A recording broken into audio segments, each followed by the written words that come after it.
Je vais voir le match de France toute seule dans une fanzone ce soir. Je comptais y aller comme ça jusqu'au moment où tout à l'heure je suis sortie de la rue et quelqu'un m'a dit oh la guapa. À ma tête, personne capte que je suis française. Donc, pour soutenir la France à l'étranger, of course, je vais aller m'acheter un maillot de France. J'espère en trouver, vous venez avec moi. Moi c'est Naïla, j'ai 26 ans et je vis seule à New York pendant 2 semaines pour apprendre à être bien dans ma vie suite à plusieurs échecs amoureux. Et c'est ok. J'ai prévu une liste de 17 choses à faire pour sortir de ma zone de confort. Alors bienvenue dans le jour 1 d'un journal d'une solitaire. J'ai repéré les 3 maillots que je veux. Vous allez m'aider, ok?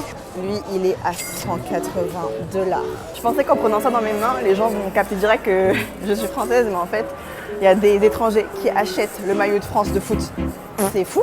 Il restait que des tailles XL. Heureusement que j'ai la technique pour que ça fasse crop top. Par contre, ma technique ne marche pas quand le tissu est trop épais comme celui-là. Je vais avoir trop chaud avec ça. Et bah finalement, celui que je ne voulais pas, c'est celui qui m'allait le mieux. Ouais, je pense que je prends celui-là. À tous les Réunionnais qui se plaignent du métro parisien, le métro new-yorkais, c'est un autre level. Il faut savoir que je suis très anxieuse quand il y a beaucoup de gens autour de moi. Ok, mon anxiété sociale commence à revenir.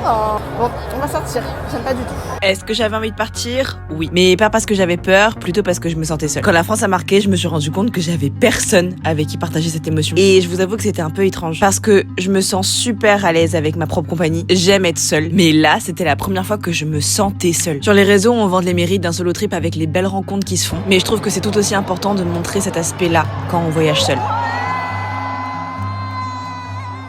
J'ai célébré la victoire dans mon coin, personne n'est venu m'aborder, je ne suis pas non plus allée vers les autres. Et j'étais un peu déçue parce que je pense qu'au fond de moi, j'avais envie que des Français viennent vers moi pour m'intégrer. Jusqu'au moment où, au moment des feux d'artifice, je suis tombée sur ces personnes qui m'ont invité à passer la soirée avec eux. C'était des Américains. Ils m'ont invité à manger une pizza, on a passé la soirée ensemble. Alors je dis pas que les Français ne sont pas accueillants, ni que tous les Américains le sont. Mais moi, cette expérience m'a appris à arrêter d'avoir des attentes envers certaines personnes sous prétexte qu'on partage une même langue ou une même culture. Alors cette vidéo sera votre rappel que les connexions se créent avec des gens qui ont envie de les créer.